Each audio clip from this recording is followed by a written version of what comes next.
Chemical लोचा क्या होता है इसके बारे में समझाएं। तो यहाँ काफ़ी हमारे युवक बंधु और कुछ वैज्ञानिक भी बैठे हैं। तो कुल मिला के कितने एलिमेंट्स होते हैं? एलिमेंट मतलब आप समझते हैं, केमिस्ट्री आपको पहले समझनी पड़ेगी, रसायन शास्त्र। तो पीछे से कोई बताएं, आगे से इस तरफ से बताएं कि कितने एलिमेंट्स होते हैं। 108 तो हड्डियां होती है शरीर में, शायद 208 और है जी। दम लगा के बोलो यार, भारत का किसान बोल रहा है। कितने होते हैं? अच्छा, उसमें दो तरह के होते हैं, एक इनऑर्गेनिक एलिमेंट्स होते हैं जो, और एक ऑर्गेनिक होते हैं। कैसे गीत सुनाऊं पब्लिक, कार्बन, सल्फर्स, ऐसे hydrogen, helium, lithium, beryllium, boron, ऐसे करके ना, फर्स्ट ए। तो ऐसे बहुत सारे उसमें उसको अरेंज किया गया है। फिर उसमें कुछ इनर्ट गैस होते हैं। इनर्ट गैस मतलब कि जो रिएक्ट नहीं करता है ना। तो ऐसा बहुत कुछ होता है। तो आप लोग कृषि विज्ञान केंद्र जाते हैं तो आपको ये रसायन शास्त्र किसी ने समझाया नहीं। आप सब 7वीं 8वीं तो पढ़े होंगे, 5वीं 6वीं पढ़े होंगे, तो रसायन शास्त्र कहीं तो पढ़े होंगे। अच्छा, आप सबको बुखार उखार, किसी को ऐसा कोई व्यक्ति हो जिसको बुखार नहीं लगता हो? कोई है ऐसा जो हाथ खड़ा करके बताए कि मुझे आज तक जी कभी बुखार नहीं आई? नहीं, ऐसा नहीं है, ऐसा कोई नहीं है। तो बुखार आती है तो क्या करते हैं? है जी, दवाई खाते हैं। अच्छा, तो दवाई कैसे बनती है? फैक्ट्री में बनती है। कहां से मिलती है दवाई आपको? अब तो जन औषधि केंद्र भी प्रधानमंत्री जी ने शुरू करवा दिया है, वहां पे सस्ती दवाई, अच्छी दवाई मिल जाती है। तो ये देखिए, ये केमिकल आपका है, ये केमिकल लोचा यहां से हम शुरू करते हैं। भारत का जो भूभाग है, हमारे यहाँ 18 एग्रो क्लाइमेटिक जोन्स हैं। एग्रो क्लाइमेटिक जोन बोले तो एग्री से कृषि, क्लाइमेटिक यानी कि जलवायु, ज़्यादा कोई कॉम्प्लेक्स चीज़ नहीं है जिसको हम समझ नहीं सकते हैं। तो एग्रो क्लाइमेटिक जोन हमारे 18 हैं, कुछ लोग 16 कहते हैं। अच्छा, मिट्टी कितने तरह की होती है भारत में, उसका क्लासिफिकेशन, यानी कि हम लोग जहाँ बैठे हैं वो तो जनक है इस चीज़ की। तो किसने क्लासिफाई किया भारत में कितने तरह की मिट्टी होती है? सबसे पहले किसने क्लासिफाई किया, मतलब अलग अलग वर्गों में किसने बांटा? अब जैसे हमारी अम्मा पीछे बैठी है तो अम्मा बताएगी हमारी कि हाँ भाई, ये मिट्टी तो काली मिट्टी है, मैं तो नोएडा से हूँ तो ये बलुआही मिट्टी होगी, या शेखावटी से हूँ तो ये सेमी एरिड यानी बलुआही हल्की होगी और मिटेली होगी। तो ऐसा करके जो जितने तरह की मिट्टी होती है, तो किसने बताया सबसे पहले? तो मैं खड़ा होकर कुछ आपसे बातचीत पहले करता हूँ, अगर मंच इजाजत दे तो। हुआ दरअसल ये है कि विज्ञान में और वैज्ञानिक लोग जो अमेरिका से सिखाने लग गए हमको, तो उससे हम बहुत कुछ अलग तरीके से सीख लिए, और इस सीख की वजह से हम लोग उस चीज़ को नहीं सीख पाए। जैसे मिट्टी का क्लासिफिकेशन किसने बता दिया? यूएसडीए ने, United state department of agriculture.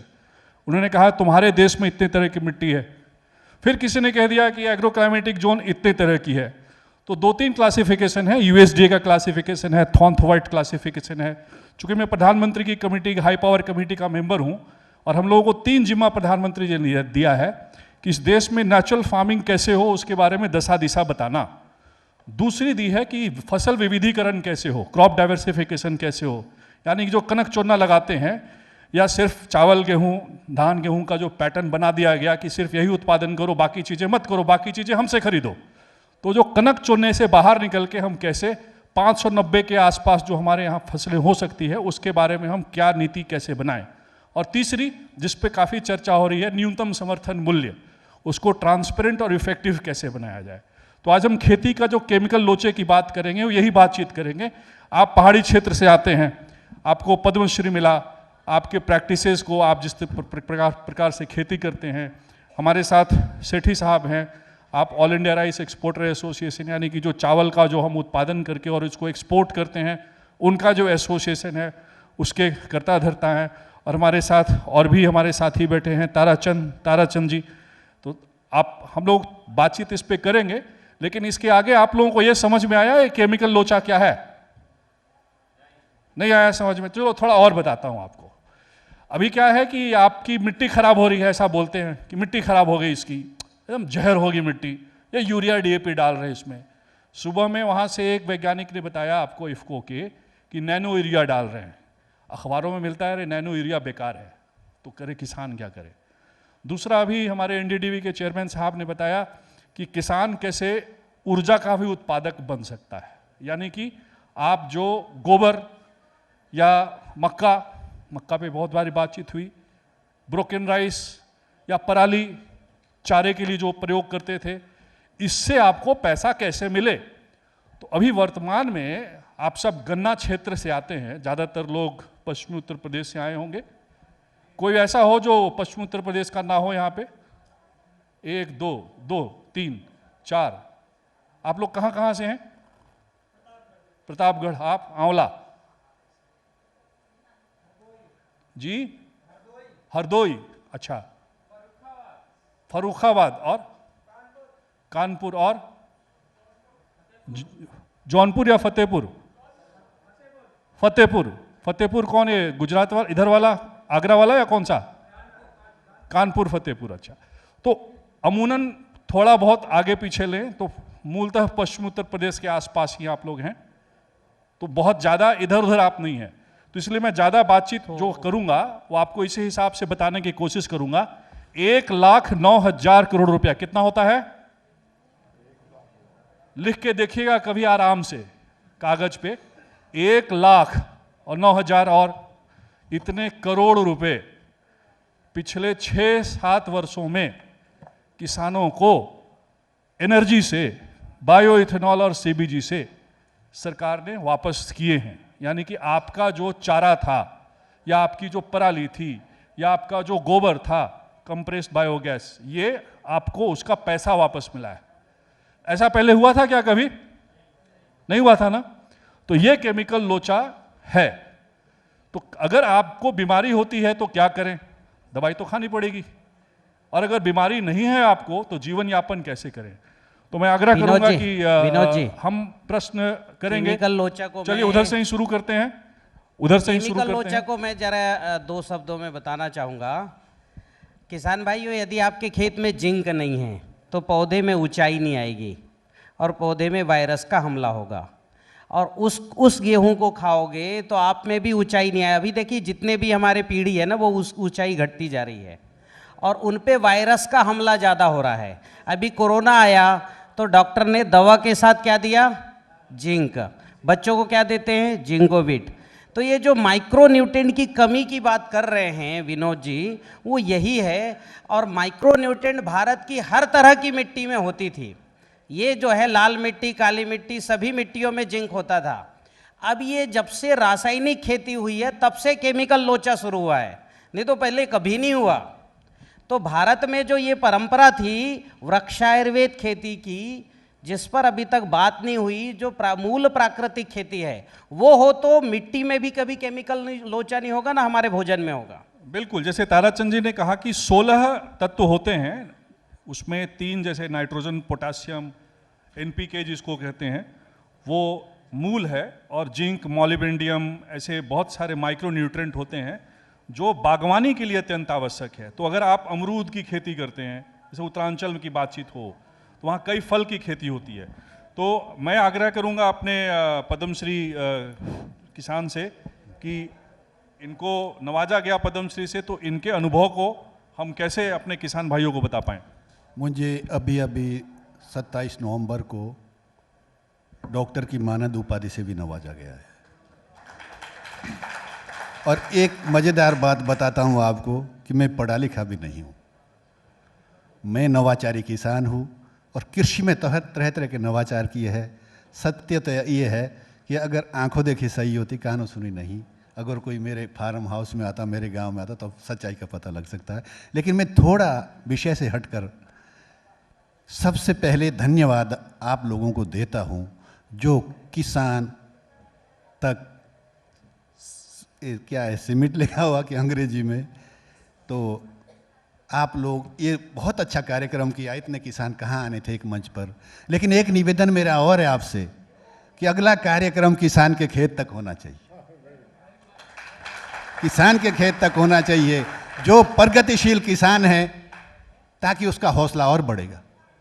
मुझे जब पद्म श्री मिला है तब से मैं छलांगे मार रहा हूँ बिल्कुल, और अब डॉक्टर की उपाधि मिल गई, मेरा हौसला और ज़्यादा बढ़ गया।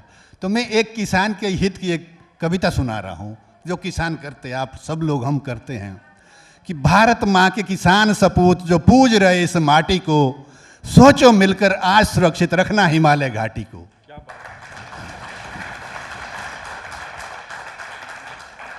हिमालय से जलधारा बहती वो देश की सींचे माटी को, सारे जहां से सुंदर बनाओ देव हिमालय घाटी को। माटी में ही पैदा हुआ सब माटी में मिल जाता है, इस माटी से जीव जंतु का जन्म जन्म का नाता है।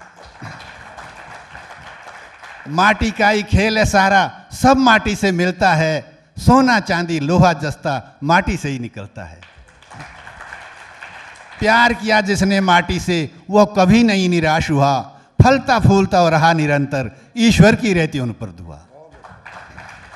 स्वस्थ रखे हम इस माटी को जिसमें सब जग जीता है, स्वच्छ पवित्र बनाओ इसको, यही पुरानी यही गीता है।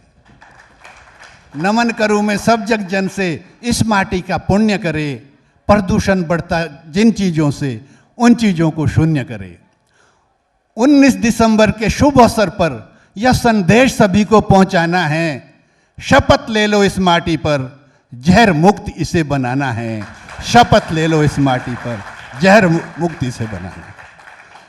यह है एक माटी के ऊपर। और बाकी मैं एक नवाचारी किसान हूँ, और मैं जो है मैंने गाजर घास से लिक्विड खाद बनाई, जैविक लिक्विड खाद, और वो बायोमास भी डालता हूँ, जिसमें भांग धतूरा और जो पशु नहीं खाता उसको भी डालता हूँ, बारीक करके एक टैंक में डालता हूँ, और गोबर गौमूत्र डालता हूँ। और उसके बाद नेचुरल फिल्टर मैंने बनाए हैं, ये नहीं किसान की पहुँच से दूर नहीं है, बड़ा महंगा कार्यक्रम नहीं है, क्योंकि मैंने क्या किया है कि जिस तरह से जब ज़मीन में पीछे से गंदा पानी गिरता है, आगे जाके फिल्टर होकर वो साफ़ हो जाता है। तो मैंने यही विधि अपनाई है, चैम्बर बनाए छोटे छोटे, और उसमें पहले बड़ा पत्थर डाला, फिर छोटा डाला, फिर छोटा डाला, फिर रोड़ी डाली, लास्ट में रेता डाला। उसके बाद वो पानी छन कर सीधा टैंक में पहुंचाता हूं, और 15-20 दिन टैंक में रख के उसको जो है मैं इसलिए रखता हूं ताकि मीथेन गैस से फसलों को नुकसान ना हो। और उसके बाद जो है ड्रिप और स्प्रिंकलर से खेतों में देता हूं, और वो कीटनाशक का काम भी करता है, खाद का काम भी करता है, और सिंचाई का काम भी करता है एक साथ। कितने का, और ना उसको पीठ में ले जाना है, जैसे हमने कंपोस्ट खाद तैयार कर दी उसे पीठ में खेत में पहुंचाना है। लेकिन ये जैविक खाद इस तरह की नहीं है। और एक दूसरी एक 4 लाइन की फिर एक कविता भी सुनाऊंगा साथ साथ, विषय से हटकर भी है, कि मेहनत का वो फूल जगत में जो धीरे धीरे खिलता है, किस्मत से जो मिल न सका तो वो मेहनत से मिलता है। बहुत खूब, बहुत बढ़िया, बहुत अच्छा। कि बिन मेहनत के इस दुनिया में बनाना कोई पुरुष महान, ऐसा जतन करो जीवन में अलग आपकी हो पहचान, ऐसा जतन करो जीवन में अलग आपकी हो पहचान। बहुत खूब। एक बार इनके सम्मान में नारा लग जाए, जय किसान, जैसा सुबह में लगाए थे हम लोग, जय किसान, जय जवान, जय सहकार, जय हिंद। विज्ञान। तो ये थोड़ा डॉक्टर साहब विषय पर मैं चर्चा चाहूंगा, समय तो नहीं तो निकल जाएगा, हम भी इतने दूर से आए हैं, और मैं चाह रहा हूं थोड़ा इस पर चर्चा ताराचंद जी, करें। इस पे चर्चा हम लोग करते हैं, लेकिन पहले हम लोग आगे बढ़ाते हैं, और अपने अशोक साहब से आग्रह करूंगा कि आप अपना ओपनिंग रिमार्क जो इन सारी बातों पे कैसे आगे चल सकते हैं, आप कृपया कर बताएं कि हमारे किसान बंधुओं को। बहुत बहुत धन्यवाद जी। आज तक के ये सम्मेलन में मैं पिछले साल भी विनोद जी के साथ इस पैनल पे आया था। बहुत खुशी की बात है, हमारे पास ये यूपी के और सारे पास के इलाकों से फार्मर और ज़्यादा बहनें आई हुई हैं, महिलाएं आई हुई हैं, माता जी आई हैं, बड़ी अच्छी बात है। पंजाब को पता है अग्रणी रहा है एग्रीकल्चर उत्पादन में। जब भारतवर्ष में भारत में से खाद्य पदार्थों की कमी थी, तो पंजाब ने आगे बढ़ के सबको खाना परोसा, सबको खाना दिया। और गुरबानी में विनोद जी बहुत बड़ा अच्छा शब्द है, पवन पुत्र पानी पिता माता धरतमत, इससे ऊपर कोई बात नहीं है। माता को, धरती माता को माँ बोला है गुरु नानक की अपनी बानी में, सबसे बड़ी उपाधि उन्होंने दी है। और ये पंजाब के जो किसान भाई हैं 1960 से लेके अब तक भी बहुत अच्छा उत्पादन पैदा किया है बहुत। और इस चक्कर में ये जो केमिकल लोचा है,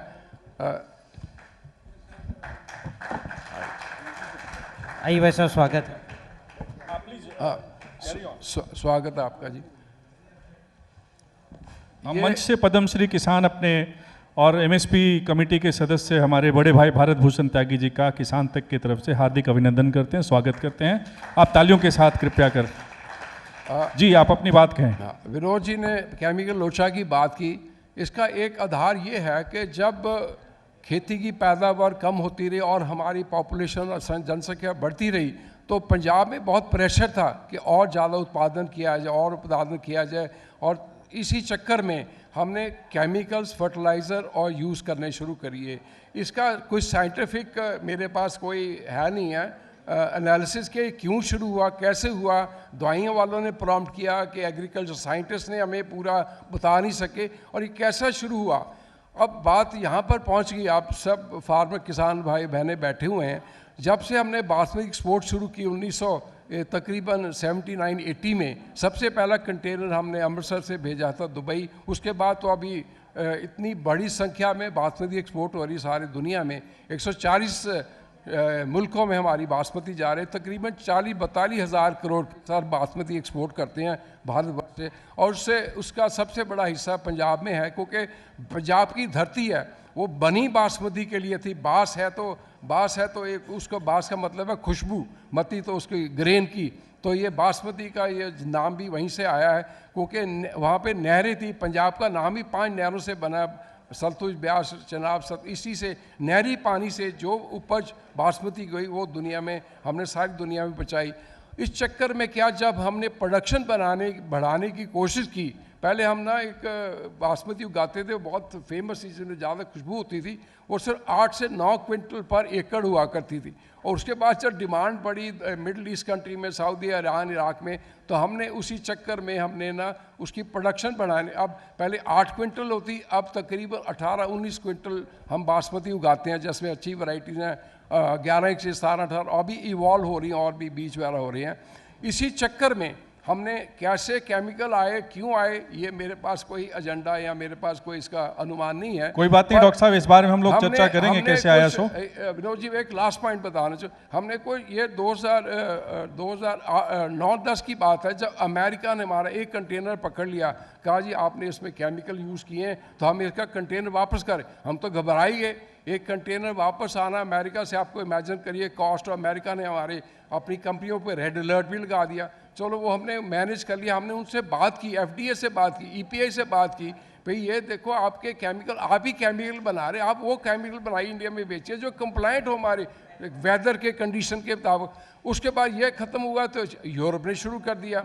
अब हम कोशिश कर रहे हैं, हमने विनोद जी हमने 8 सालों से, पिछले 8 सालों से हमने इतनी ज़बरदस्त कैंपेन चलाई है पेस्टिसाइड कम यूज़ करने के लिए, और हमें बहुत अच्छी कामयाबी मिली। हमने तकरीबन 60-70% फार्मर्स को कन्विंस कर दिया जब बीमारी हो तभी ही दवाई लगानी, उसके बगैर नहीं लगानी। जैसे बुखार आपने बताया, तभी दवाई खाते जब बुखार होता है, उसके पहले।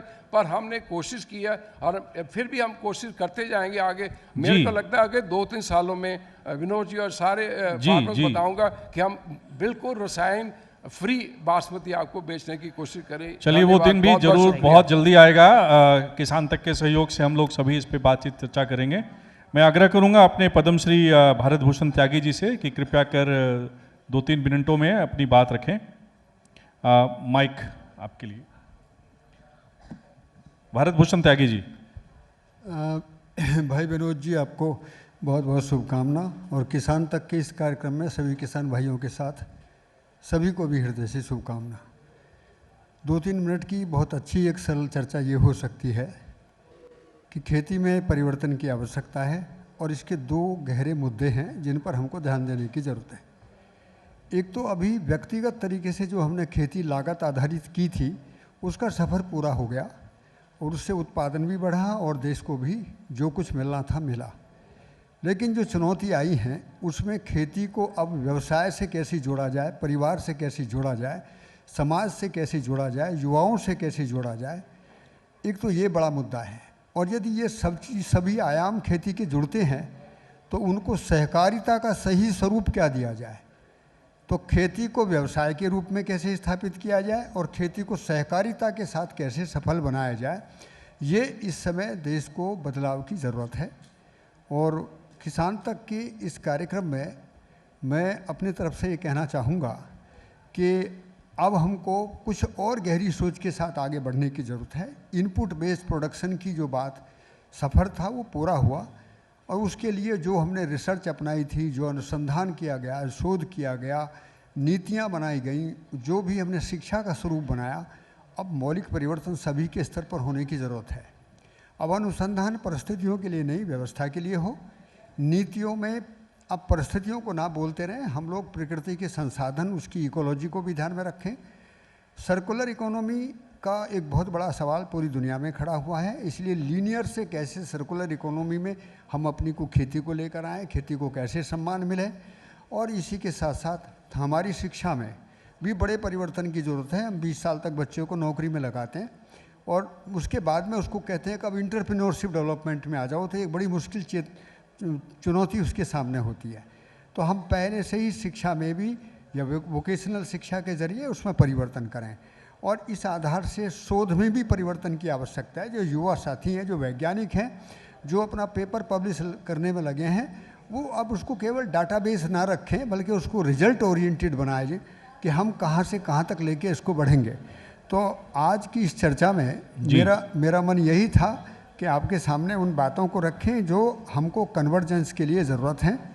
और इसमें कोई और भी बात किसी के मन में सवाल उठता है तो बार बार बात कर सकते हैं, चूँकि हम लोग खेती को व्यवसाय के रूप में स्थापित किया है। व्यवसाय का मतलब है उत्पादन का प्रबंधन, गुणवत्ता का प्रमाणीकरण, प्रसंस्करण और उसकी बाजार व्यवस्था को इंटीग्रेटेड अप्रोच में स्थापित करना। सभी को नमस्कार। और जहाँ तक बाजार व्यवस्था की बात है उस पर हम लोग दूसरे राउंड में चर्चा करेंगे। ताराचंद जी, आप कुछ कहना चाह रहे हैं? हाँ जी, मैं ये चाह रहा हूँ कि खेती में माइक्रो न्यूट्रिएंट की जो ज़रूरत है उसकी प्राचीन परंपरा में बहुत सोर्स है। उसमें वृक्षायुर्वेद है, कृषि पाराशर, भगवान परशुराम की लिखी हुई कृषि गीता, उपवन विनोद, ऐसे 13 ग्रंथों को हिंदी में अनुवाद करके हमने जो है दिया है। और इन 13 ग्रंथों पर पिछले 15 साल से काम करके मैंने 150 फार्मूले बनाए हैं खेती के। और जोरदार ताली। और मेरी टीम 1100 एकड़ में ऑर्गेनिक फार्मिंग हम कर रहे हैं। पिछले 2 साल से महिंद्रा हमें देश का प्रथम पुरस्कार ऑर्गेनिक फार्मिंग पर दे रहा है। और ये हमारी किताब है, आप केवल ताराचंद बेल जी या TCBT लिखेंगे तो ये फार्मूले इसमें हैं। तो मैं चाहता हूँ कि भारत का किसान जो अभी हम परंपरागत खेती में नीम और गोबर के फार्मूले बता रहे हैं, ये तो बहुत मतलब साधारण है। बहुत अच्छे चित्तीकरण में एक प्रक्रिया है, बीजों का रंग बदलना, फल का रंग बदलना, नए बीज बनाना, कैसे बनाना। तो अभी क्या है, आप जैविक खेती के जो मूलभूत सिद्धांत प्राचीन ग्रंथों में उनको पढ़ें और वो हमने खोज निकाला है। और इसी वजह से मैं यहाँ आके ये मैं बताना चाह रहा था, सागर में गागर निकाल लिया तो बहुत अच्छा है प्राचीन ग्रंथों से। और ICR ने भी इस पे YL लेने साहब ने एक एग्रीकल्चर हेरिटेज ऑफ इंडिया करके एक अच्छी पुस्तिका निकाली है। हम लोगों ने कविता भी सुन ली, लेकिन इसके साथ साथ में जो हमारे नवयुवक किसान हैं और जो हमारी मातृशक्ति है और जो हमारी बहनें हैं, उनके मन में सबसे पहला प्रश्न ये उठता है कि अगर उत्पादन करें तो बेचे कहाँ, उनका दाम कहाँ मिले। तो इसका समाधान कहाँ है, और उसके समाधान के लिए हम शर्मा जी के पास चलें। उससे पहले मैं आपको बता दूं कि भारत सरकार ने इसकी संपूर्ण व्यवस्था की है। हर जिले में टेस्टिंग की, लैब की का जो पूरा सेटअप करने के लिए जो पैसा चाहिए होता है, उसकी व्यवस्था की गई है। दूसरी, जैसे आप दूध खरीदते हैं तो थैली में दूध खरीदने जाते हैं तो मदर डेयरी के दुकान में जाते हैं या अमूल के आउटलेट पे जाते हैं, या आप जिस राज्य में रहते हैं, जैसे पंजाब में रहते हैं तो वर्का पे जाते हैं, या बिहार में रहते हैं तो सुधा पे जाते हैं। तो उनको ये कहा गया है कि आप एक अमुक स्टॉल देंगे, एक इतनी जगह देंगे जिसमें जो नेचुरल फार्मिंग की जो फसलें हैं उनको रखा जाएगा। तो अमूल ऑलरेडी वो करना शुरू कर दी है।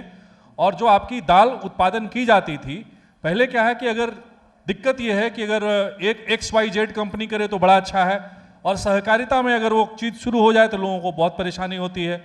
तो जो ये अटैक सहकारिता के ऊपर, क्योंकि सहकारिता के माध्यम से जो भी उत्पादन करते हैं वो आपके जेब में पैसा आता है।